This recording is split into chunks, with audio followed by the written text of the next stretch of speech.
AirBaltic. Nu, tur par tādu pārvaldību korporatīvo var grāmatas rakstīt, kā tas notiek. Ka tieši tie skaidrie noteikumi palielina psiholoģisko drošību. Cilvēki jūtas drošāk nevis tur, kur nav disciplīnas, bet tur, kur ir noteikumi ir paredzami un taisnīgi. Sekmēt tas pārmaiņas, veicināt tas pārmaiņas. Līdz ar to šajā posmā man ir ļoti svarīgi saprast, kas ir tas organizācijas spēks, kādā veidā mēs varam, pateicoties savām stiprajām pusēm, pietjunēt kaut kādas lietas, kas ir nepieciešamas šobrīd, un ko nekādā gadījumā nedrīkst sabojāt. Pētījumi jau konsekventi rāda, ka tas multikulturālisms jau no darba vidē pats pa sevi jau nerada nekādu izaugsmu. Notikumi tuvajos austrumos. Dubajā bija AirBaltic lidmašīna un apkalpes komanda, kuri bija kaut kādā veidā jādabūna atpakaļ. Es ieskrienu pie viņa kabinetā un saku, atvaino, es skrēju no citas tikšanās. Un viņš pagriežās un ar smandu man pasaka, skrien ātrāk. Laipni lūgti raidieraksta cilvēks un organizācijas 6. epizodē. Kā radīt un vadīt organizācijas, kur cilvēki jūtas piederīgi, motivēti un spēj pilnvērtīgi izmantot savu potenciālu, ir pamat jautājums, uz kuru meklējam atbildes šī raidieraksta epizodēs. Podcastu vadu es, Agnes Cimdiņa, biznesa antropoloģe un dažādības un iekļaušanas prakses vadītāja PricewaterhouseCoopers Baltijā. Katrā epizodē aicinām kādu savas jomas profesionāli diskutēt par šiem jautājumiem kopā ar mums, un šodien mūsu viese ir AirBaltic viceprezidente personāla vadības jautājumos Katja Leidmane. Labdien. Katja! Tad šodien mēs pieskarsimies gan dažādības vadības jautājumiem, gan organizāciju kultūras jautājumiem, ieskicēsim arī kaut ko no biznesa antropoloģijas perspektīvas.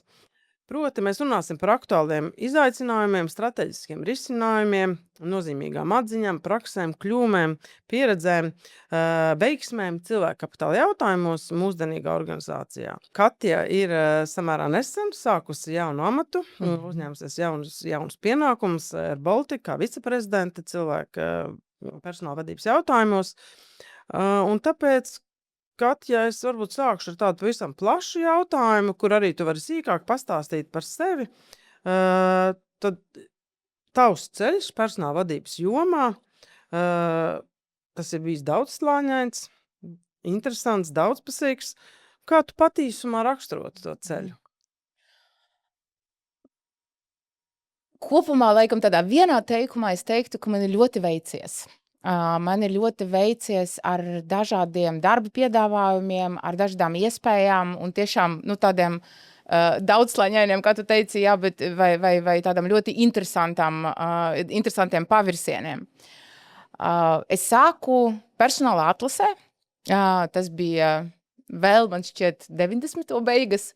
Sāku strādāt vienā Somu personāla atlases aģentūrā, kas šeit dibinājās Baltijā. Tad nostrādāju tur gadus 5.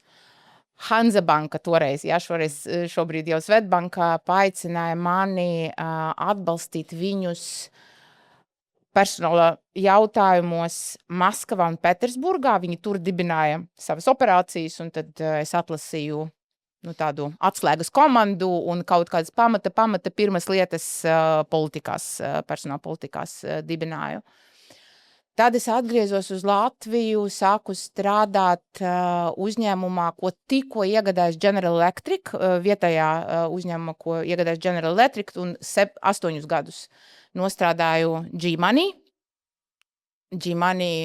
finanšu uzņēmumu, pēc tam G-Money bankā, kad mēs nopirkam šeit banku. Tas arī bija tāds ļoti, ļoti interesants posms caur ekonomisko krīzi, sākumā atveroties augot, pēc tam ejot ārā no tirgus un aizverot operācijas šeit.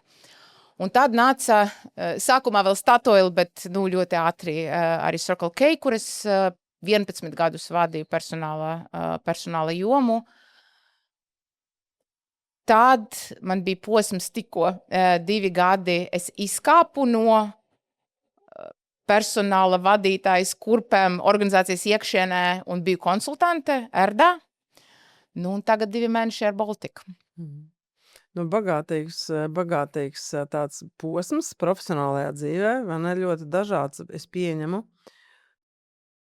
Un tad man šķiet interesanti pajautāt, pēc tavas pieredzes, cik tad līdzīga vai atšķirīga vispār ir cilvēku resursu vadītāja loma dažādos uzņēmumos, jo it kā jau tas cilvēku resursu dzīves cikls ir līdzīgs, vai ne? No darbinieku atlases līdz darbinieku vai no atvaļināšanai, vai darbinieks pats izvēlas aiziet, jā, no uzņēmuma. Bet kas tad tas būtiski atšķirīgais? Skatoties uz savām lomām, un arī vispār, es domāju, ka ir skaidrs, ka atšķirības ir ļoti, ļoti lielas. Jo ir ļoti atkarīgs no tā, kādā dzīves posmā uzņēmums atrodās. Nu, piemēram, Hansebanka toreiz Krievijā, kad tikko vēra vaļā savu darbību, nu, lēmumi tika pieņemti šādi. Tev ir ideja, tu aprēķini izmaksas, tu aiziet pie finanšu direktora, viņš tev pasaka jā vai nē, un tu ej un rikojies. Pa lielam startupīga vide, birokrātija nulle. Ātrums nenormāls. Nu, tagad Air Baltic ar 3000 cilvēkiem šobrīd, 30 gadu vēsturi, saistību ar valsti. Nu, tur par tādu pārvaldību korporatīvo var grāmatas rakstīt, kā tas notiek un cik ļoti daudz vis kaut kas ir jāievero, lai kaut ko izdarītu. Vai arī nu, kultūras viedokļā.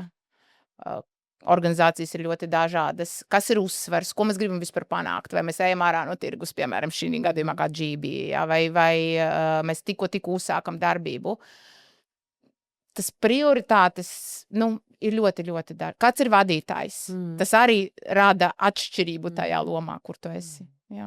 Un tas cilvēku resursu vadītāji, nu tā respektīvi komandas izmērs un specifika arī ir nu, izteikti atšķirīga tavos gadījumos bijusi, ja? Ļoti atšķirīga.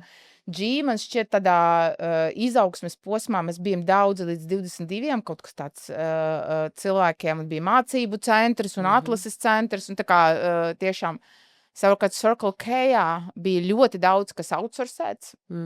Jā, tad bija ļoti liels uzsvars uz ārpakalpojumiem, mums bija biznesa centrs, kas sniedza visu, kas ir saistīts ar tādu personāla administrēšanu, lietvedību, algām, tādām lietām, un tad man bija 4 cilvēki.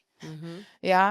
Tā kā, nu, Hansebankā toreiz bija viena, tā kā ļoti, ļoti dažādas tas komandas. Jā, mēs jau dzirdējām, ka tu savas karjeras laikā esi bijusi gan tajā, nu, angļu valodā mēs tu teiktu, tajā in-housā, jā, tātad vadījusi procesus, pieņēmusi lēmumus, jā, ietekme, respektīvi izpaužas tavas pašas, nu, vadītā komandā un organizācijā. Nu, šī nesenā pārēja, tā kā no HR konsultants uz HR viceprezidents lomu avio sabiedrībā, nu, vai tā ir mainījusi tavu skatījumus cilvēku kapitālu kaut kādā veidā? Es domāju, ka atšķirās, nu, nevis varbūt mani uzskati kaut kādi, jā, bet drīzāk tas leņķis, kā tu skaties. Vis, ka konsultanta lomā tev ir jābūt ļoti gudram par visiem notiekošiem trendiem. Tev ir tā milzīga priekšrocība, ka tu lasi visus pētījumus, ka tu visu laiku meklē risinājumus kaut kādām lietām no tāda ekspertīzes viedokļa. Šeit savukārt man ir jākoncentrējas uz to, kas šodien notiek, nu vai kur mēs gribam būt pēc kāda laika arī neapšaubāmi, bet katrā gadījumā tev ir jārod atbildes uz tiem jautājumiem, kas ir nevis tā vispārīgi jāparzina, kas ir ļoti svarīgi modernajā domāšanā par personāla vadību, jā. Tev ir jābūt ļoti lielā tādā saķerē ar biznesa šī brīža svarīgiem jautājumiem. Nu tad, un otra tāda lieta var būt konsultants ir vairāk tādā, es vadīju workshopus, es pētīju fokus grupas, jā, tā kā tu esi eksperts savā jomā. Šeit ir vadītāja loma, kas dominē. Jā, pa lielam saklausīt un saprast, ko darīt, jā, bet vairāk iesaistot citus, kā tur pašai izdomājot risinājumus. Bet, nu, kas ir tas, kas tev visvairāk nodara no tavas konsultanta pieredzes tagad esošajā amatā, un kas ir tas, ko tu varbūt nevari īsti izmantot? Jā. Zin kā, kas nodara, man šķiet, ka ir ārkārtīgi paveicies man, ka pirms sāk strādāt Air Baltic, es biju šos 2 gadus strādājusi ar ļoti dažādiem uzņēmumiem Latvijā. Man šķiet, ka ja es uzreiz pēc Circle K atnāktu uz Air Baltic, tas prioritāšu, kultūras, kaut kādu procesu, attīstības atšķirības mani pārsteigtu daudz vairāk, jā, gan labā, gan sliktā nozīmē, jā, bet man būtu pēc 11 gadiem vienā vietā, kur tu, nokļusti tādā iekškastes kaut kādas, jā. Šie 2 gadi man ļoti palīdzēja ātri iemācīties ielekt, saprast situāciju, nolasīt lauku, atrast risinājumu, un redzēt, cik ļoti dažādi var būt. Kad nav tāds viens pareizs ceļš, jā, vai viens pareizs risinājums kaut kādai situācijai, kā bija Circle K. Mums bija savi tūļi, ko mēs izmantojām, jā, un tādā veidā mēs strādājam. Tā kā no tāda viedokļa tas konsultants pieredze man ļoti palīdzēja, ko es nevaru izmantot. Piemēram, es diezgan daudz arī pati iesaistījos, kā es jau teicu, kaut kādu darbnīcu vadīšana, brainstormu vadīšana, es visu laiku anglicismu lietoju, piedošanu. Prāta vētrās, fokusa grupās un tā, šeit es nesaku, ka tas nebūs iespējams kaut kādu reizi, bet tas nav primārais. Ātrums, lēmumi, tāda, es teiktu, sūra vadītāja ikdiena. Jā. Jā, un tagad tu jaunajā amatā esi 2 mēneši, jā, tā kā vēl pavisam svaigs. Un tad man tieši, īpaši jau tur laikam tas mans antropologa, tā teikt, backgrounds, ja es arī man ir tie angļu vārdi, no kuriem es, citreiz netieku vaļā, vai kurus ir vieglāk pat viņi kaut kā spraucas iekšā, ja. No antropologam arī, kā tu zini, jābūt ļoti labam novērotājam, jāspēj novērot, vienlaikus iesaistīties, un arī šis teiciens, ka tu pirmo iespaidu nekad nevar iegūt 2 reizes, tāpēc vienmēr būtu jābūt līdz rakstāmajam un pierakstīt. Tas kāds ir tas pirmais iespējas, pirmais novērojums, ka varbūt atšķirības tu vislabāk pamani. Tad, esot amatā tikai pāris mēnešus, ja, kas bija tas, ko tu mēģināji sajust vispirms ienākot šajā organizācijā ar tādu pilnīgi svaigu acu, svaigu redzējumu? Jā. Es ļoti mēģināju un joprojām mēģinu saprast kaut kādas tādas kultūras iezīmes. Organizācija atrodas tādā lielā pārmaiņu posmā. Jā? Mēs zinām, kā aizgāja pavasarī vadītājs, kas vadīja uzņēmumu 15 gadus, jā, tikko decembrī pievienojas Erno Hildam kā jaunais vadītājs. Visādi citādi arī lietas mainās. Viens no maniem uzdevumiem ir sekmēt tas pārmaiņas, veicināt tas pārmaiņas, un līdz ar to šajā posmā man ir ļoti svarīgi saprast, kas ir tas organizācijas spēks, kādā veidā mēs varam, pateicoties savām stiprām pusēm, pietjunēt kaut kādas lietas, kas ir nepieciešamas šobrīd, un ko nekādā gadījumā nedrīkst sabojāt. Jo pie lielām pārmaiņām, es varu ienākt un pateikt pareizi šitā, daram tagad, jā. Bet tas ir tas, ko es visu laiku mēģinu saklausīt, bet atgriežoties pie tava minētā antropologa skatījuma, man vīrs jautā, kā antropologs, ko tu teiktu? Un es visu laiku saku, ka tas ir tik ļoti sarežģīti vērot un darīt vienlaicīgi. Un es cenšos, varbūt nevajag, es domāju, varbūt vienkārši jāatmet kaut kāda daļa un tā visa. Bet, un tas ļoti nogurdina smadzenes, ka tu vienlaicīgi esi iekšā, un tev ir jārikojās, un tev ir jāpieņem lēmumi, un vienlaicīgi te vajag vērot un nepalaist garām, jā, kas šeit ir svēts, kas šeit ir svarīgie simboli un kaut kādas tādas lietas. Tā kā tāds, jā. Jā, bet vienlaikus atkal tur ir tas jaunais redzējums, vai ne? Un arī tas ir, kā saka, ka, ko antropologs var ļoti bieži apšaubt to pašsaprotamo. Tieši Ja tā, kaut kas ir tieši pārāk tā. pašsaprotams, tad antropologs noteikti sāks domāt, bet kāpēc tad tas ir tik pašsaprotama? Un tad ir arī viens veids, kā organizācijā kaut ko mainīt, un arī, kad parastās pārmaiņas notiek, kad ienāk kāds, teiksim, jaunas asinis vai kāds jauna redzējuma, un paskatās, uz lietām, kas varbūt ir 10, varbūt pa 20 gadus darītas, tāpēc, ka mēs to vienmēr tā esam darījuši, un tad nāk tas jaunais redzējums, ja, kur ir iespēja kaut ko varbūt savādāk saredzēt vai vismaz uzdot aktuāls jautājums, bet kāpēc jūs tieši tā to darat, vai ne? Un to es visu laiku uzdodu. Un man šķiet, ka es jau kļūstu apnicīga mazliet. Kāpēc? Bet, jā, bet tas atkal tiem atbildētājiem liek pareflektēt, kāpēc mēs tā to esam darījuši visus šos gadus, vai ne? Nu jā, un tad, ja mēs padomājam par to dažādības un iekļaušanas perspektīvu, es arī atzīstu pati, ka tad, kad es esmu mainījusi, profesijas vai darba vietas vai organizācijas, kurām es esmu strādājusi, īpaši tajā pirmajā posmā, ienākot organizācijā, es arī reflektēju un vērtēju caur savu prizmu, ja, ko tas nozīmē no dažādības un iekļaušanas prizmas organizācijā. Vai tu esi kaut kā pareflektējusi par to ienākšanu, caur tavas pieredzes prizmu, kā tu ienāc jaunā organizācijā, vai tu tur jūties piederīga, vai kas tev ļāva, vai kas tev neļāva justies tur piederīgā, ja? Kāda tad būtu tā piederības veidošanās recepte ar Baltiku, ja? Raugoties no tādas pavisam svaigas perspektīvas. Es ļoti daudz par to domāju. Un ņemot vērā, kā man arī cilvēki visu laiku, kā tu jūties, gan iekšā organizācijā, gan ārpusē kaut kāda paziņas, kā. Un es laikam nevaru pateikt, es melotu, ja es teiktu, es jūtos ļoti piederīga. 2 mēneši varbūt ir par maz. Bija Simonam Sinekam tāds labs video, Love Your Job, man šķiet saucās. Viņam tur tāda maza epizode ir par to, kā, ja tev kāds cilvēks pasaka, ka viņš grib precēties ar meiteni, ko viņš pazīst nedēļu, tad visiem ir skaidrs, ka, paga, kaut kas vēl nav, jā. Vai, ja neprecējās pēc 7 gadiem, un es neesmu par to, ka visiem jāprecējās, ne par to ir runa, tas ir vienkārši piemērs, jā. Tad pēc 7 gadiem, tad arī mēs zinām, ka, kaut kā jau 7 gadi, jā. Tā uzticēšanas, tā saplūšana notiek kaut kur pa vidu starp nedēļu un 7 gadiem, viņš saka, jā. No tāda viedokļa, ir vēl par īsu tas posms.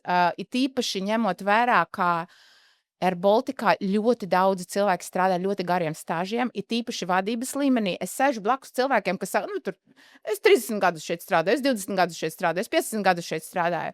Es, godīgi sakot, vēl pusi no abreviatūrām nesaprotu. Un es visu laiku, kas tas tāds? Kas tas tāds? Man tur izveidojas daži draugi, kas atbild uz maniem jautājumiem, es visu laiku tur čukst, kas tas tāds, par ko tagad runā? Tā kā, no tāda viedokļa vēl nav tas brīdis, ka es varu pateikt, es pilnībā saprotu, ka es esmu daļa no šī visa.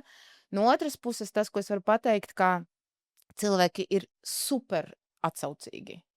Es ar saviem jautājumiem jau jūtos slikti, kad es jau visiem apniku, bet man turpina pacietīgi ar smaidu visu skaidrot, vai es tev paskaidrošu. Tā kā tiešām es nejūtos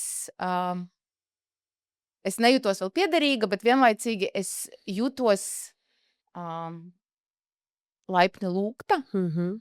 Tā kā tādā ziņā ir ļoti, ļoti kolosāls atbalsts.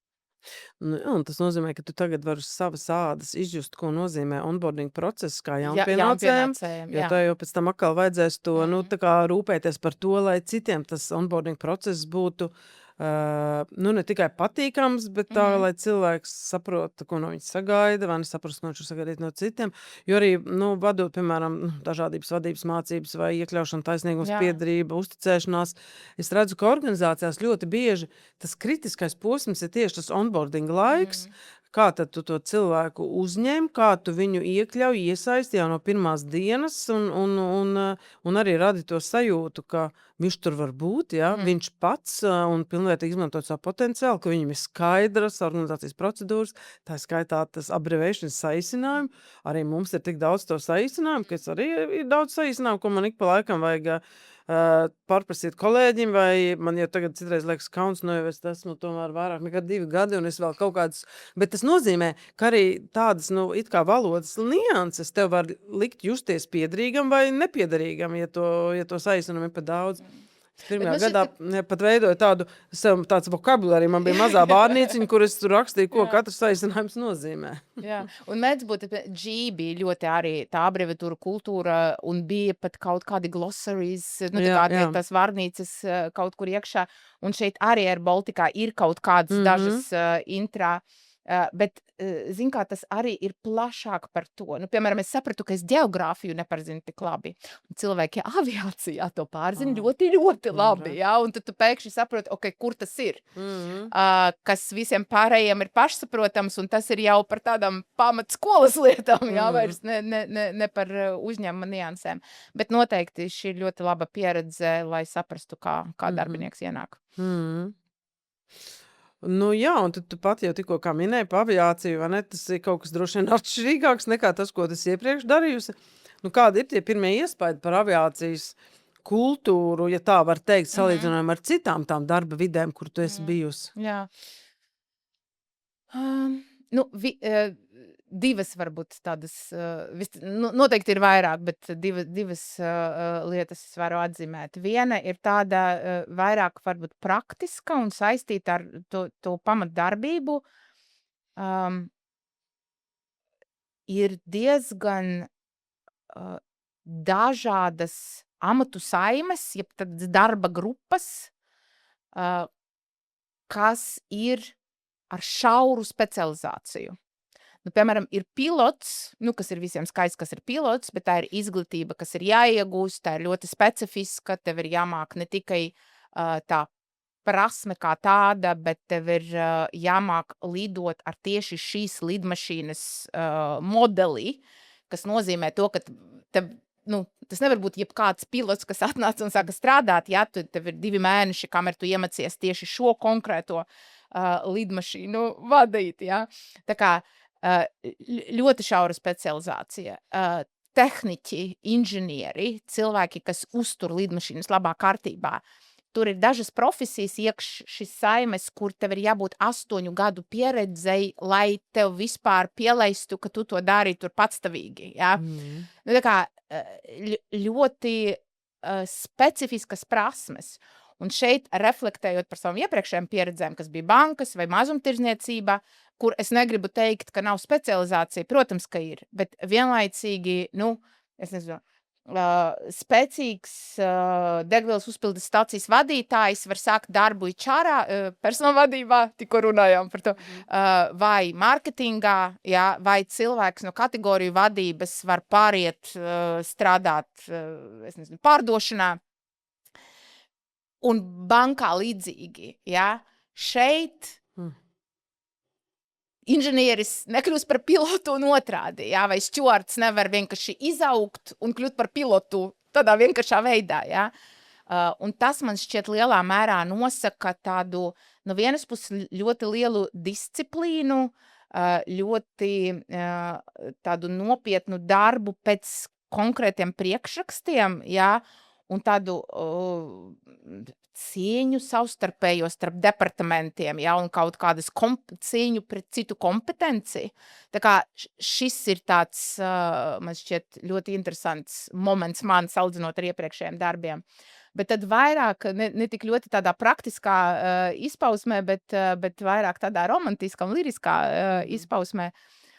Cilvēki ir ļoti iesaistīti aviācijā, ļoti piesaistīti aviācijai, un par to runā nevis kā par darbu, bet par kaut kādu tādu dzīves aicinājumu. Es nevaru teikt, ka es nedzirdēju, kā Circle K-ā kāds teica, es mīlu mazumtirdzniecību. Jā, tā teica. Nē, tā ir tādi cilvēki, jā. Bet man šķiet, ka šeit ir vispār kaut kāds pilnīgi cits līmenis. Mums biroja logi ir uz lidlauku. Un tu sēdi nopietnā sarunā ar kādu cilvēku, un tad kāda lidmašīna paceļās, ja, un uzreiz skats turien. Un visi tā kā saprot, un tas ir pauze, ja, novērojam, kā aizgāja. Tad kaut ko iekomentē, ja. Tā mēs nevienkārši lidojam, mēs savienojam pasauli, mēs nodrošinam, ka cilvēki var starptautiski strādāt, var starptautiski ceļot. tur ir tāda misijas apziņa daudz lielākā, kā es redzēju citās nozarēs. Jā, tas man ļoti šķiet interesanti.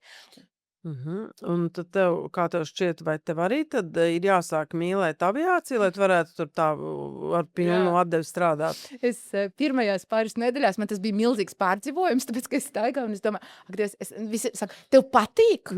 Tev patīk? Un es domāju, es nesaprotu. Nu, man noteikti nav tā, ka man nepatīk kaut kas, jā.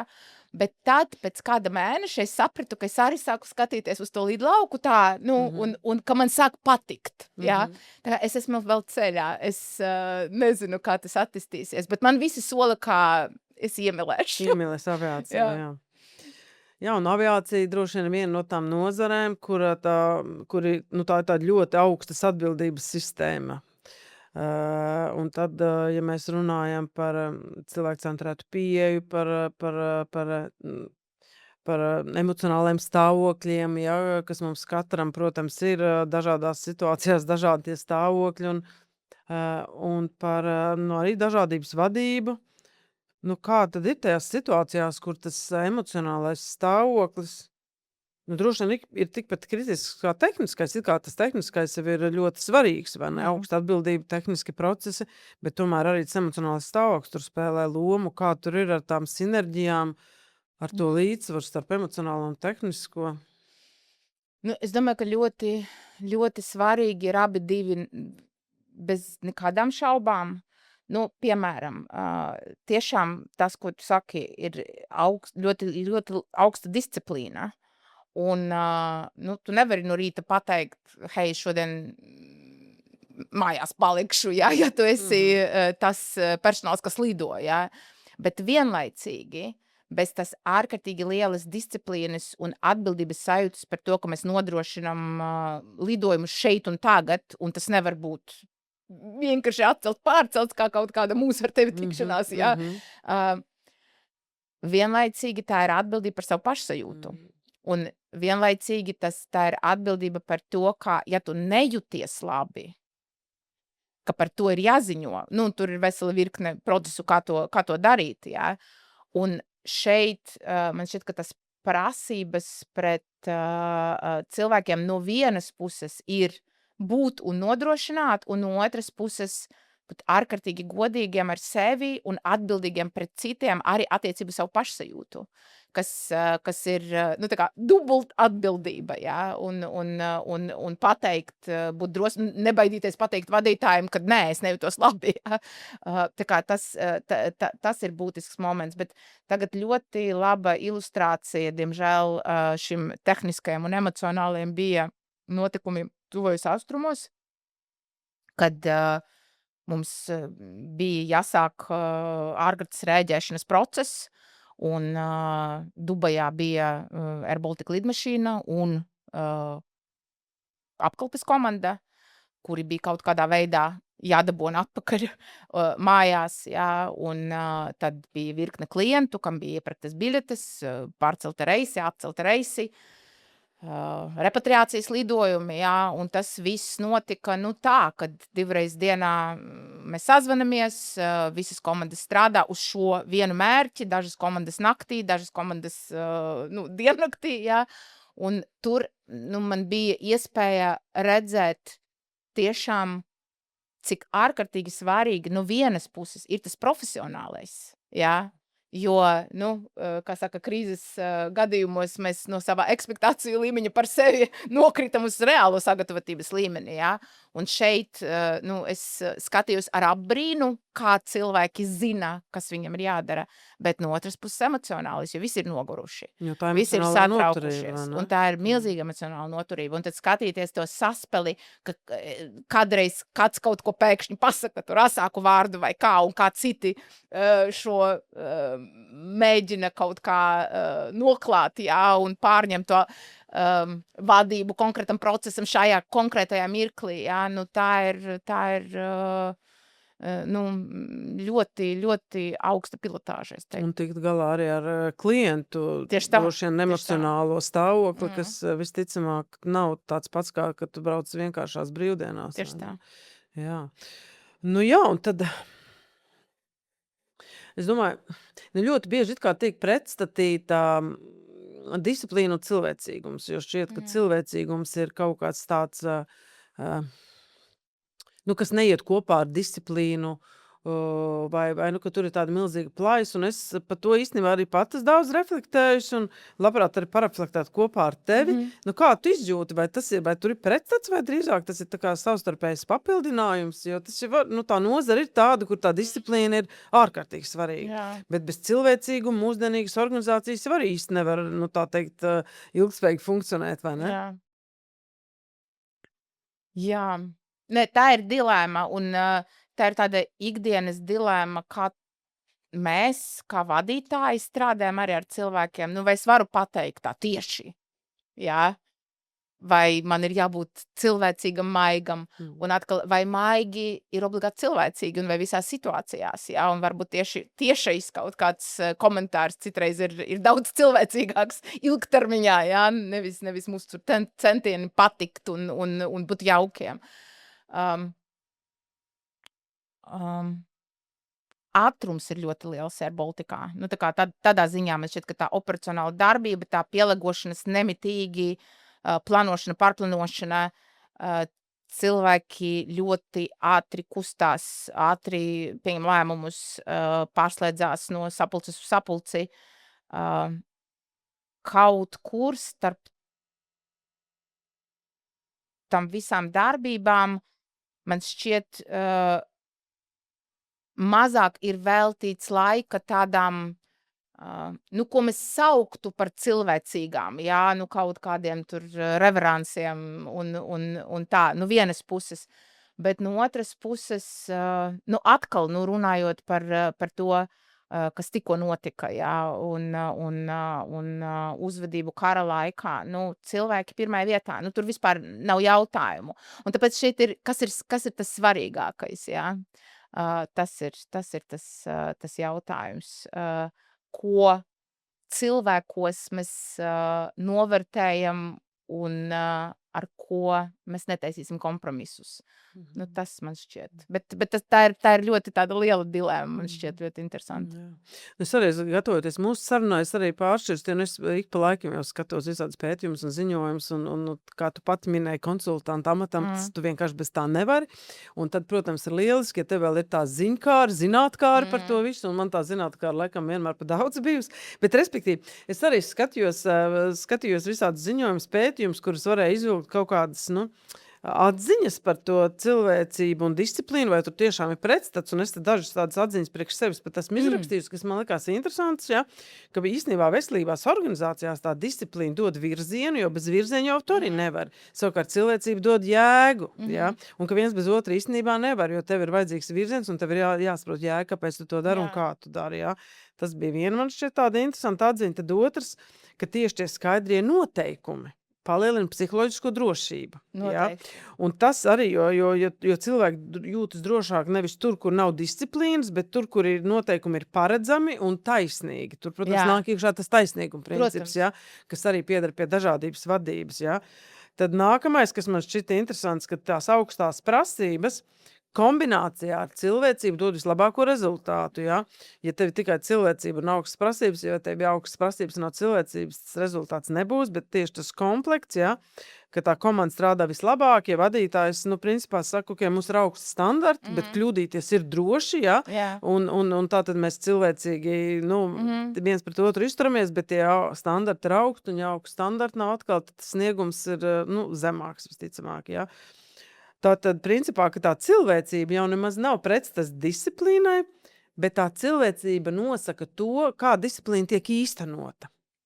Tātad, disciplīna atbild uz jautājumu, kas jādara, jā, bet cilvēcība, kā mēs to darīsim un kāpēc mēs to darīsim. Es te varu pastāstīt vienu piemēru ļoti konkrētu, kas ir sīkums absolūtākais, bet kas tā šajā sakarā pievērsa manu uzmanību. Es gāju uz tikšanos ar savu vadītāju, ar Erno Hildenu. Nokavēju dažas minūtes. Es ieskrienu pie viņa kabinetā un saku, atvaino, es skrēju no citas tikšanās. Un viņš pagriežās un ar smandu man pasaka, skrien ātrāk. Bet zini kā, viss ir skaidrs. Cilvēkam tas ir svarīgi, viņš man iedeva ziņu, bet tas bija caur humoru, tas bija caur tādu, nu, tā kā, mēs abi iesmējamies, es sapratu, kas tiek sagaidīts, ja? Absolūtākais sīkums, tiešām, nu, nevienam neinteresē, tur tas dažas nokavētas minūtes, ja? Bet tas stāsts ir par to, kā nododot ziņu par gaidām, par sagaidāmo, ja? Tu vari pateikt to, kā tu saki. Ļoti skaidri, bet joprojām cilvēcīgi un ar sirdi. Jā. Nu, un tad mēs arī virzamies tālāk tajā dažādības iekļaušanas un piederības pasaulē, bez kura mūsdienīgas organizācijas arī, nu, manuprāt, nevar strādāt pilnvērtīgi, veselīgi, produktīvi, ilgspējīgi, ja?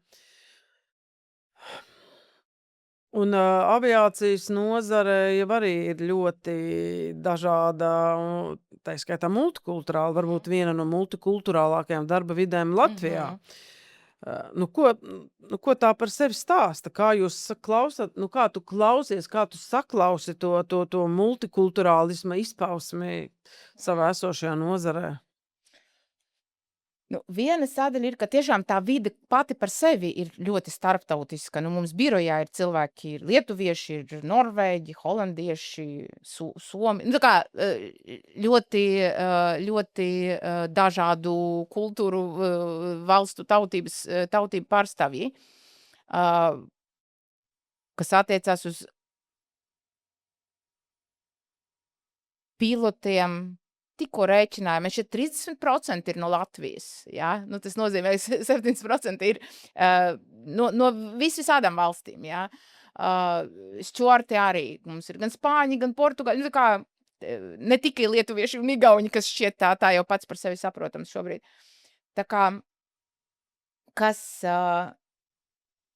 man šajos 2 mēnešos, mans novērojums, par ko es ļoti, ļoti priecājos, ir, ka es, laikam, pirmo reizi esmu uzņēmumā, organizācijā, situācijā, kad es nekad 2 mēnešu garumā nebiju dzirdējusi nevienu tur, Skandināvija vai tur leši, vai tur tā kā, un es nesaku, kā citur, tas bija kaut kā ļauni, vai cilvēki tur bija bez cieņas pret citiem. Nu, protams, ka nē, viss bija ļoti cilvēcīgi un normāli, bet šeit nekā tāda nav vispār saknē nereizi 2 mēnešu laikā, jā.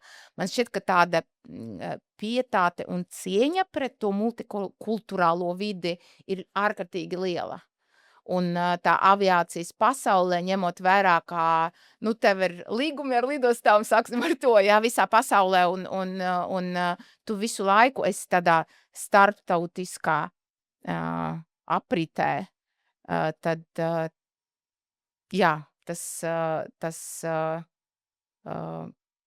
nu, tāda viedokļa, tā dažādība ir ļoti liela, un cilvēki ir ļoti atvērti. Jā, interesanti. Es tagad arī atsaucos uz pētījumu, ko es īstenībā ļoti daudz to mūsu pētījumu atsaucos, ko mēs pagājušajā gadā veicām cilvēku aptauju un darbvidas aptauju. Un izlasot sākotnēji tos rezultātus, man pat nelikās, ka viņi būs tik plaši pielietojami visdažādākajos griezumos, ja? Un tajā aptaujā mēs testējām, nu, pētījām, kā darba devēji un darba ņēmēji skatās uz, nu, visādiem dažādības aspektiem darba vidē, gan to, kā dažādības vadība tiek praktizēta, ja? Gan arī to, ko darbinieks par sagaida.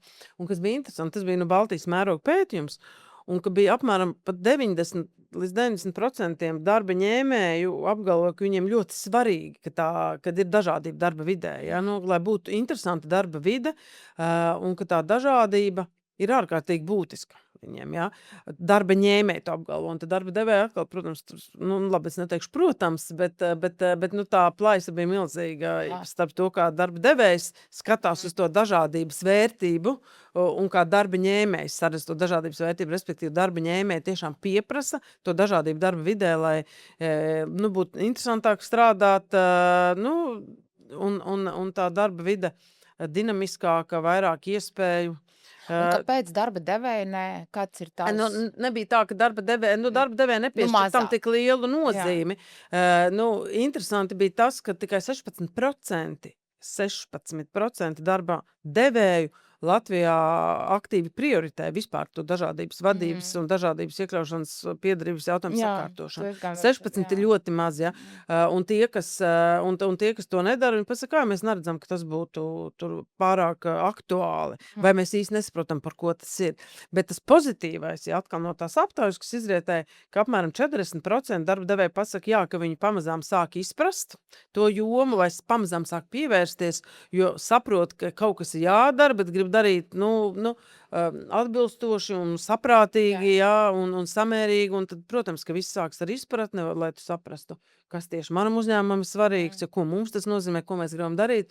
Tā kā tā virzība visnotaļ pozitīva virzība. Bet tad vēl viens interesants, ko es arī nevaru nepieminēt, ja es par to aptauju runāju, ka 94% darba ņēmēju Baltijā kopumā uzskata iekļaujošu darba vidi par absolūti nozīmīgu faktoru, izvēloties darba devēju. Ja līdz ar to arī mēs jau kā darba devēji vairs nevaram teikt, ka tas nav aktuāli, jo darba ņēmēji to viennozīmīgi pieprasa. Un zinot to, kāds mums ir cilvēku resursu trūkums, un mēs arvien, teiksim tā, mums neiet arvien labāk ar to, ja. Tad Latvijā tomēr tas demografiskie rādītāji ir diezgan dramatiski Eiropas kontekstā, un tad, protams, ka mums būtu jāņem vērā tas, ko tas darba ņēmējs izvirza par būtisku.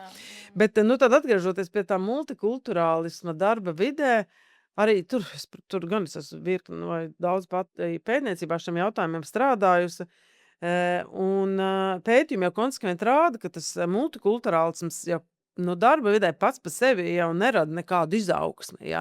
Respektīvi, pats no sevis jau nekas nenotiek. Bet tas multikulturālisms, viņš kļūst par spēcīgu izaugsmes faktoru tad, ja organizācijā pastāv iekļaujoša kultūra, kompetenta vadība, skaidra sadarbības mehānismi, skaidrība un izpratne par to, kā vadīt to dažādību, ja? Jo pretējā gadījumā tas arī var kļūt par, teiksim, par konfliktu avotu, par efektivitātes, var mazināties efektivitāte vai uzticēšanās savstarpēji. Līdz ar to, protams, ka tajā multikulturālajā darba vidē var būt ārkārtīgs izaugsmes potenciāls, ja, milzīgi ieguvumi tad, ja to spēj prasmīgi vadīt. Un tur tad ir tas izaicinājums, un arī mans nākamais jautājums tev par to multikulturālismu darba vidē, vai tu to drīzāk izjūti kā izaicinājumu vai kā izaugsmes faktoru? Jā. Nē, protams, es domāju tagad, ja man būtu jāuztaisa kaut kāds projekts, nezinu, kaut kāds lēmums jāpieņem, un kur galvenais kritērijs veiksmes būtu ātrums, es teiktu, es gribētu ļoti vienādus cilvēkus telpā, ja gribas ātrumu. Bez aizķeršanas mēs sarunājamies un viss, bet ja mēs runājam atkal, ja mēs varam domāt par tādu ilgtermiņu un par to, kā mēs gribam augt, kļūt labāki arī citos kritērijos, ne tikai ātrumā, tad noteikti tas ir milzīgs spēks, jo tiek ienestas pavisam savādākas perspektīvas. Ir daudz vairāk pamatojuma uzdot jautājumu, kāpēc? Tas, ko mēs sākumā runājam, jo kāpēc jūs Latvijā darat šādi, mēs Norvēģijā daram tā, bet šajā sārunā tā ir tik vērtīga, mēs nonākam pie tā, kā mēs gribētu darīt, nevis tajos automatismos savus ieslīgstam. Neapšaubāmi ļoti svarīgi. Es domāju, ka Air Baltica kontekstā man šķiet, ka ir viena būtiska nianse, ka ļoti daudzus šos cilvēkus vieno šis te aviācijas stāsts, Un no vienas puses, visi ļoti dažādi, bet no otras puses visi runā tādā savā vienā valodā, kas kaut kur izlīdzsvaro to, varbūt dažādo, kas var būt arī konfliktējoši, un kā trauceklis brīžiem. Tā kā tur, no vienas puses ir tie atšķirīgie faktori, bet ir ļoti spēcīga tā misijas sajūta, kas ir kopīga. Jā, tā es arī esmu izrakstījusi galvenos izaicinājumus un ieguvumus. Tur, protams, to ieguvumu un izaicinājumu ir daudz, un arī šajā jomā gan ārkārtīgi daudz pētījumu, bet parasti jau kā tas pirmais lielākais izaicinājums tad ir uzsvērt tieši komunikāciju, tāpēc, ka ir atšķirīgs izpratnes par termiņiem, par hierarhijām, par kā mēs sniedzam atgriezenisko saiti, kā mēs cienām citu, kā mēs risinām konfliktus. Un atkal, tad, ja tur nav tās skaidrās vadlīnijas, ja nav tā disciplīna ar to virzienu, tad tur varbūt vai neproblemātiski tie jautājumi. Tā arī tā, zema psiholoģiskā drošība, ja vadība nespēja nodrošināt kaut kādu iekļaujošu pieeju, vai ne? Un tā psiholoģiskās drošības izaicinājumi, un arī tie vadības nesagatavotības izaicinājumi, jo tur jau ļoti daudz, kas ir atkarīgs no vadības kompetencēm, ja? Jo vadības, nereti runā daudz par dažādību, bet tikai neliela daļa tā prasmīgi īstenībā spēj to vadīt, jo tev ir jāmaina pieejas, tev ir jāsaprot pašam sevi, ļoti daudz jāieguldās sevis izpratnē, un ko tad vispār tā dažādība nozīmē, ja vai es vadu cilvēkus, vai es vadu kultūras, ja, pie tiem izaicinājumiem būtiskākie minēti, bet atkal ieguvumi, ja, ja tā dažādība ir labi vadīta, viennozīmīgi labāk lēmumu pieņemšanas kvalitāti, jo tu tiešām sadzirdi daudz vairāk perspektīvu, tu apšaubi arī to, ko tu līdz šim esi uzskatījis par vienīgo normālo.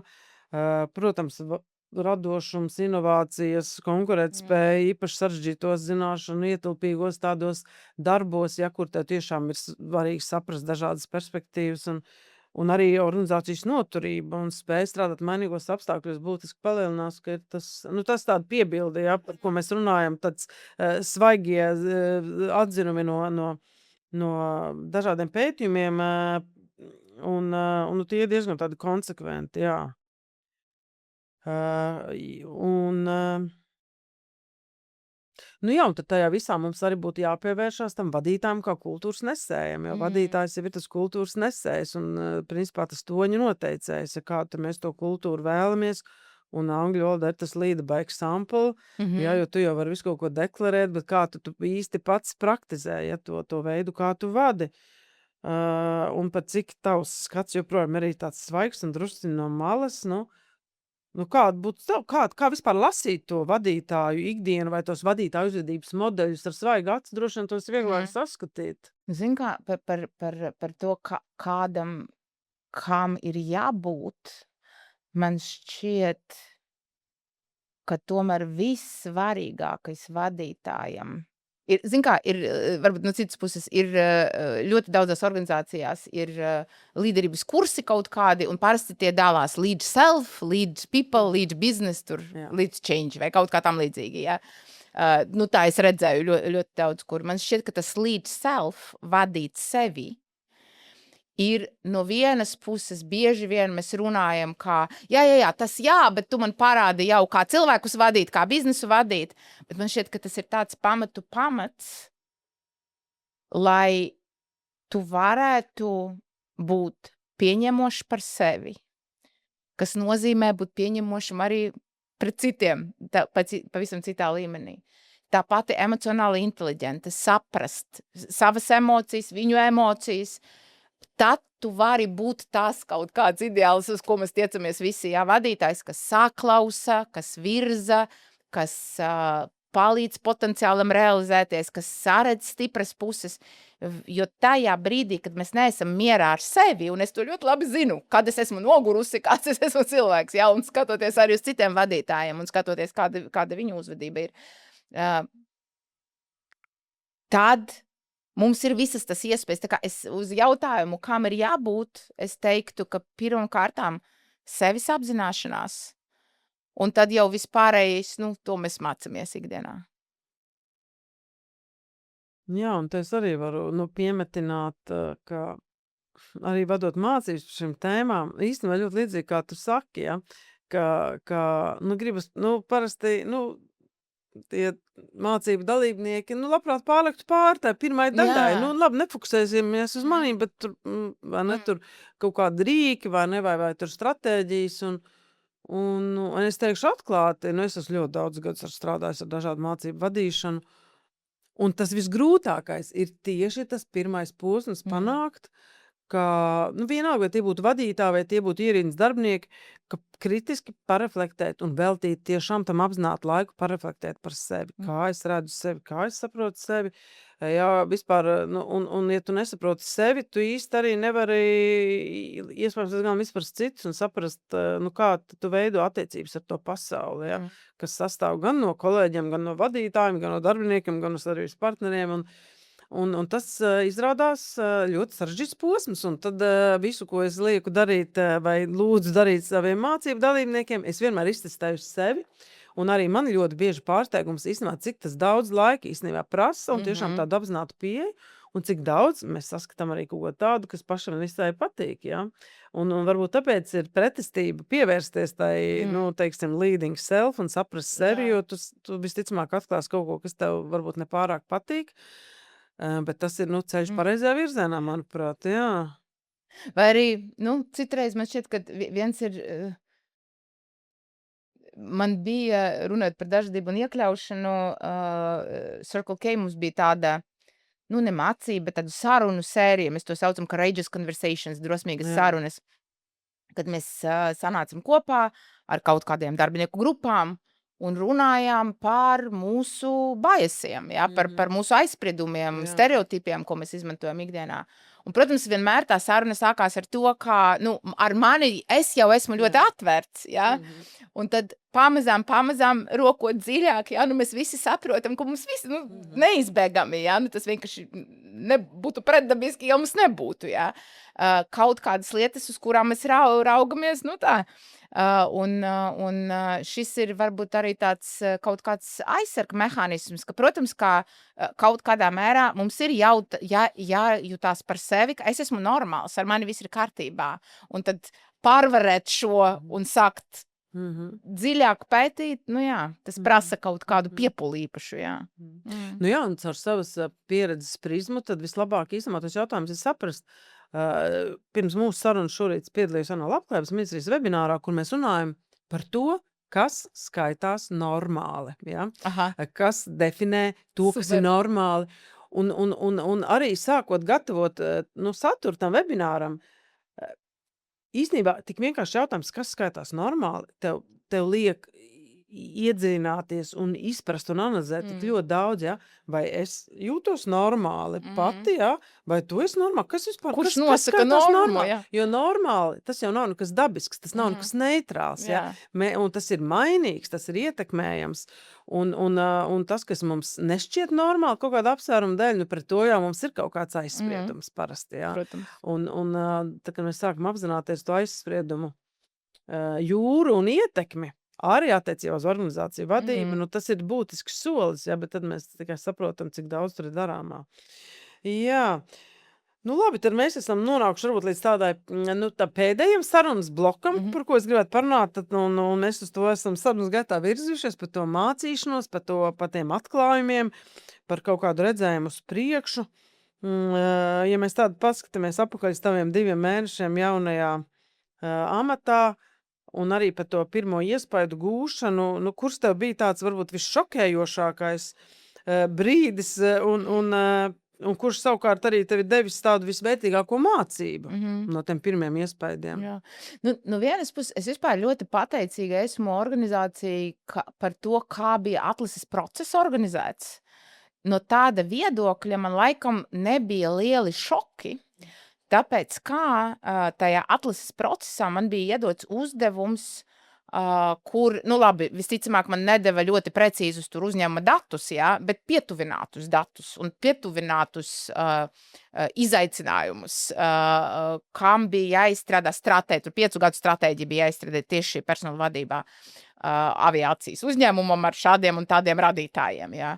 Un tas man ļāva ļoti izurties cauri tai situācijai un jau tai brīdī saprast, kā, nu, kādi ir izaicinājumi, cik lieli un kāda ir tā situācija. Tā kā atnākot un sākot strādāt, man šķiet, ka bija tas bija ļoti veiksmīgi uztaisīts, kad es jau bišķi kaut kādu nulles fāzi izgāju, ja, un tā.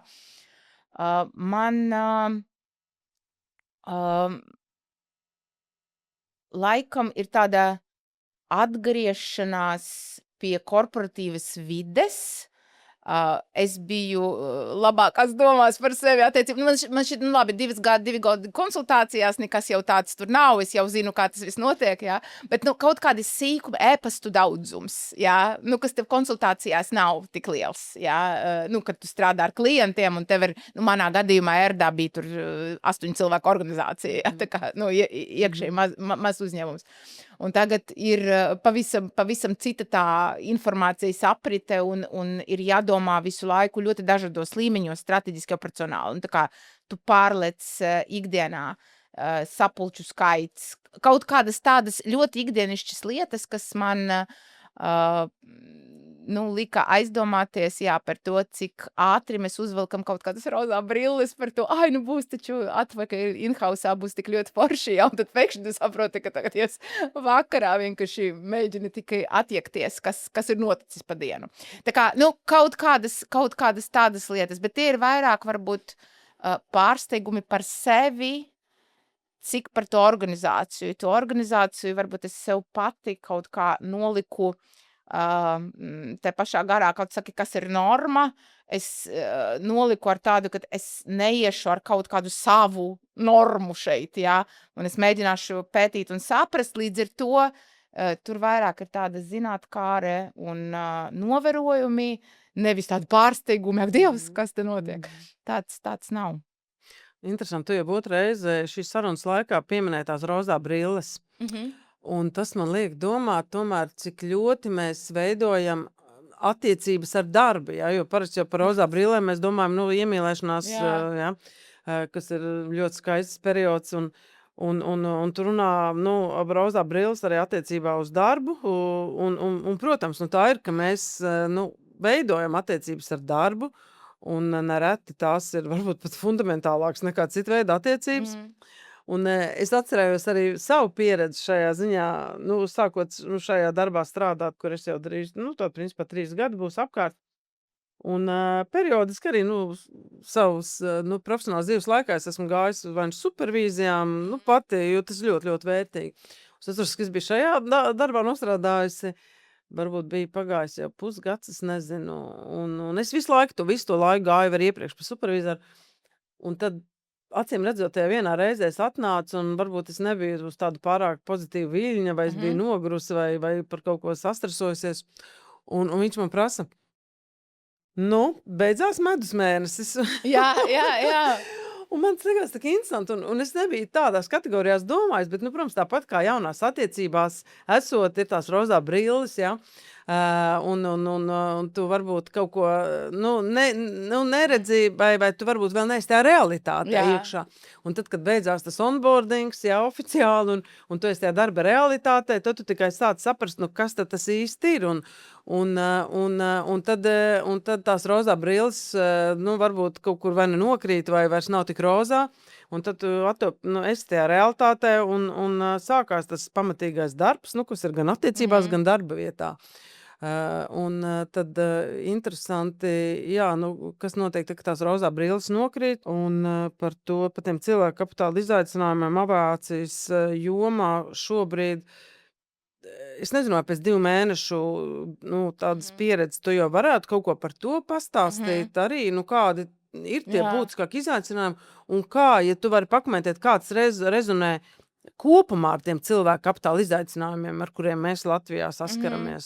Ja mēs runājam par izaicinājumiem kopumā un globāli, tad ir jāsaprot, šī ir augoša industrija. Mēs lidojam arvien vairāk. Gan komerciāli, gan atpūtas dzīvēs, un visur šis skaits, šo transakciju skaits, palielinās pasaulē. Līdz ar to, ja tu palasi pētījumus, tur gan JATAS, kas ir aviācijas asociācija starptautiskā, gan Boeinga, tur kaut kādi ir pētījumi un prognozes, tad profesionāļu skaita trūkums ir tas, kas visu laiku izskan, kā kaut kur es lasīju, es tagad baidos samelot, bet pietiekami pārliecināta, kā 20 gadu laikā būs vajadzīgi plus 2,5 miljoni aviācijas profesionāļi, ja, un tie ir tie cilvēki, par ko es runāju, kas nav tā, ka tu biji marketingā, ja, un pārgāji uz HR. Tie ir profesionāļi ar ļoti specifiskām zināšanām, ja, kas ir tehniskajā un piloti. Un tas ir viens milzīgs izaicinājums, līdz ar to tik daudz cilvēku sagatavot šai laikā, plus noturēt. Katra aviokompānija būs ļoti interesēta tajā. Ja, un sasaistot ar Latvijas realitāti, cilvēku trūkums, ja, mums nav nekas svešs. Tas ir kaut kas, ar ko darba devēji šeit dzīvo jau kopš 12. gadā. Man šķiet, mēs sākam krist uz to tajā demografiskajā bedrē, kur nepiedzima cilvēki 90. Ja. Tā kā tas ir. Un otra lieta, ja mēs runājam specifiski jau par Air Baltica izaicinājumu, vai spēs apmacīt pietiekami lielu daudzumu jauniešu, ja, lai mums būtu inženieri, lai mums būtu tehniķi un tā tālāk un tā tālāk. Tā kā tas ir tāds liels globāls, es teiktu, jā. Cik viegli vai grūti vispār ir piesaistīt no citām valstīm darbiniekus? Grūti. Grūti. Jo tev ir kaut ko jāizceļās, vai ne? Jābūt labākam nekā citās Eiropas valstīs. Tev ir jābūt labākam gan kā darba devējam, bet te ir saruna jau arī par valsti. Jā? Tā kā, ja es varu izvēlēties dzīvot, es nezinu, tur Lisabonā, Cape Townā vai Rīgā, kāpēc man būtu jāgrib šeit būt? Un šis ir ļoti liels jautājums. Un tur arī nāk klāt ģimenes jautājumi, vai ne? Vai bērniem būs labi izglītība? Visas sociālas saites, ko tu paņem līdzi vai nepaņem līdzi, un kā tu atkal nodrošini. Tā kā darba devēji, diemžēl vēsturiski bieži vien domā par to, kā tas ir attiecības starp mani un tevi, ja? Bet īstenībā mēs tas sociālas bagāžas, mēs pieņemam darbā tevi visu veselu ar visu, kas tev ir apkārt, un tas ir ļoti nozīmīgi. Tāpēc tas piedāvājums, kas būtu pievilcīgs starptautiskajā līmenī, tas ir kaut kas, kas visu laiku ir, piemēram, saldzinot atkal ar Circle K vai tur banku iepriekš, jā, tas nebija jautājums, jā, protams, kad bija ekspati, kas šeit brauc strādāt kaut kādu iemeslu dēļ, jā, bet tas ir pavisam cits mērogs, jā, šeit mēs skatāmies uz to, vai mēs esam salīdzināmi pret Latvijas tirgu un vai mēs esam salīdzināmi pret visu aviācijas tirgu kopumā. Jā, un tas ir ārkārtīgi būtiski konkurētspējai. Un redz, Latvijā jau vairāk tas fokus ir par to, kā neielaist kādu vai kā nedažādot to darba spēku. Un tajā pašā laikā industrijā ir ārkārtīgi vajadzīgs tas starptautiskā darba spēka piesaist. Par interesantu mums vajadzētu pēc gada par šo sarunāties, satikties atkal un parunāt, ka tev būs jau ilgāka pieredze, kā ar to sokas, jo pārāk daudz organizāciju par to runā vairāk par varbūt tāds pragmatisks apsvērums, ja, vienkārši, ka nav kas strādā, un es saprotu, ka arī jums ir darbinieku trūkums, bet tajā pašā laikā tā industrija ir tik specifiska, ka tur jau ir tā norma, tas starptautiskais darba spēks. Protams, tāpēc, ka cik šeit ir organizācijas, potenciāli konkurenti, kuriem mēs varētu tā kā smelties tos talantus. Nav. Ko tu pati par sevi esi iemācījusies šo 2 mēnešu laikā kā līderi? Ko tu esi atklājusi?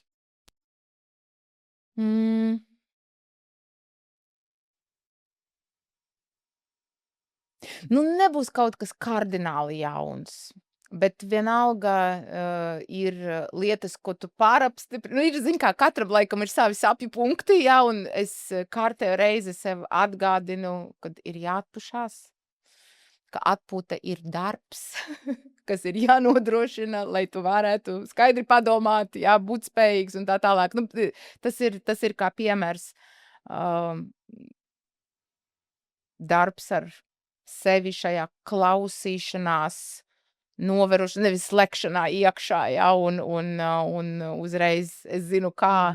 Tā kā, jā, šis varbūt sava tāda produktīva stāvokļa saglabāšana ir tas ļoti svarīgs punkts, un stājoties darbā, runājot par rozā brillēm, man arī attiecība pret sevi, jā, man bija tāds, nē, nu šoreiz viss būs kārtībā, es ļoti labi apzinos, kā ir jābūt, jā, un tad paiet 3 nedēļas, un tu saproti, honeymoon ir beidzies, jā, un jā, tā kā tas ir varbūt tas nemitīgais darbs, atcerēties par to, kā tā skābekļa maska ir pirmam kārtām sev. Jā, tas atgādinājums būtu visiem vajadzīgs, jā. Nu, un pēc gada, nu, kā tev šķiet, kā tu varētu, nu, kas būtu tas, kas, nu, tas rādītājs, ja, kas tev likt saprast, ka tavs darbs ir bijis jēgpilns un efektīvs? Nu, viena, varbūt ne tik ļoti ar personāla vadību specifiski saistīta lieta, bet ja mēs runājam par vadības komandu ar Baltikā kopā, jā, es domāju, ka mēs būsim ļoti priecīgi, ja uzņēmums būs stabilā finansiālā stāvoklī, un tas ir tas, ko mēs ikdienā cenšamies nodrošināt šobrīd. No atkal personāla vadības viedokļa, man ļoti gribētos, lai darbinieki saredz, vadītāji saredz jēgu no šīs funkcijas, ka tam ir pievienota vērtība, kā tas palīdz viņiem realizēt savus biznesa mērķus. Nu, man šķiet, ka personāla vadībā, nu, tas ir tas ļoti būtiskais moments, kā mēs esam atbalsta funkcija, neapšaubāmi, jā. Un lai tas atbalsts ir tieši tāds, kādu cilvēki sagaida. Nu, tā kā, jā, būtu kaut kāda, es nezinu, aptauja vai vēl kaut kas pēc gada, jā, tad es ļoti labprāt tur redzētu tādu tendenci uz augšu, jā, ka tiešām vērtība ir, ka mēs daram savu darbu pareizi, es un visa komanda. Jā, nu tad noslēdzot pēdējais jautājums, kas, manuprāt, ir ārkārtīgi aktualizējies, nu, mūsdienu HR vidē, jā, vai cilvēku resursu vadītāju vidē, kā, nu, tā pārēja no tādas administratīvas funkcijas uz nu, strateģiskas partnerības funkciju. Un, nu, kādu padomu dotu tu jebkuram, kurš stājas vai apsver stāties, nu, tādā strateģiskā HR amatā mūsdienu kontekstā? Jā.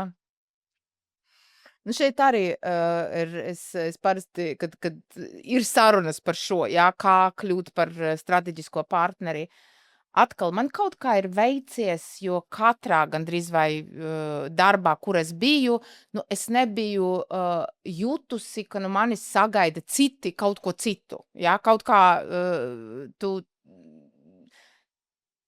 esi blakus ar vienotu mērķi, tu to dari no HR perspektīvas, cits to dara no marketinga perspektīvas, tā kā, bet, nu, jūs ejat kaut kā kopā. Tā kā, no vienas puses man šķiet, ka tas ir arī ļoti atkarīgs no organizācijas un kādas ir tas gaidas, jā, un ko saskata pārējie vadības kaut kādas komandas locekļi, jā, attiecībā uz HR, kur es saku, man bija vienmēr ļoti pozitīva pieredze. Bet, ja mēs runājam par to, ko tu pats, man šķiet, ka ir ļoti būtiski saprast biznesa mērķus, nu, laikam neko jaunu, es tā bišķi stereotipiski, bet tas tā ir. Nevis runāt par to, kā, es nezinu, tur snieguma vadības sistēma mums ir ļoti nepieciešama, tāpēc, kā tā ir laba prakse, jā, bet tiešām pēc būtības saprast, vai tā ir nepieciešama šobrīd, kādai tā ir jābūt šobrīd, lai tas tā atbalstītu kaut kādas lietas, uz ko organizācija kopumā virzās. Man šķiet, ka tas ir, nu, tāds ļoti, ļoti būtisks punkts. Neasociēt sevi, es esmu HR, bet es esmu viens no cilvēkiem, ar ko mēs šeit kopā mēģinam sasniegt kaut kādus lielākus mērķus. Nu, tur jau, manuprāt, nāk iekšā tad arī tā tava pievienotā vērtība no konsultācija lauka, jo tev tomēr ir jāsaprot, kas notiek pasaulē, kas notiek lokāli, Protams. kādi ir tie trendi, vai ne, cilvēku kapitāls, nu kā cilvēku kapitāla demogrāfijas, jā, ziņā un ar administratīvu pieeju vien jau nevar tos jautājumus nesvars nesakārtot. Absolūti, Tā absolūti. kā tur droši vien, nu, es tā gribētu domāt, ka tā Mhm. ir tava tāda pozitīvā bagāža, kas tev nāk Noteikti, līdzi. Jā. noteikti, ļoti noderīga, Mhm, ļoti jā. noderīga. Nu, labi, Katja, paldies. Es uzzināju daudz ko jaunu un ārkārtīgi interesanti būs arī pasakot līdzi, kā tev sokas. Joprojām jauns amats, vai ne? 2 mēneši jau vēl joprojām tu esi tādā onboardingā, vai ne? Joprojām. Jā, un vēlu veiksmi. Paldies par sarunu. Tātad mūsu studijā šodien bija Katja Leidmane, Air Baltic viceprezidente cilvēku kapitāla un personāla vadības jautājumos. Savukārt sarunu vadīja Agnes Cimdiņa, PricewaterhouseCoopers dažādības un iekļaušanas prakses vadītāja Baltijā. Paldies par klausīšanos, paldies par skatīšanos!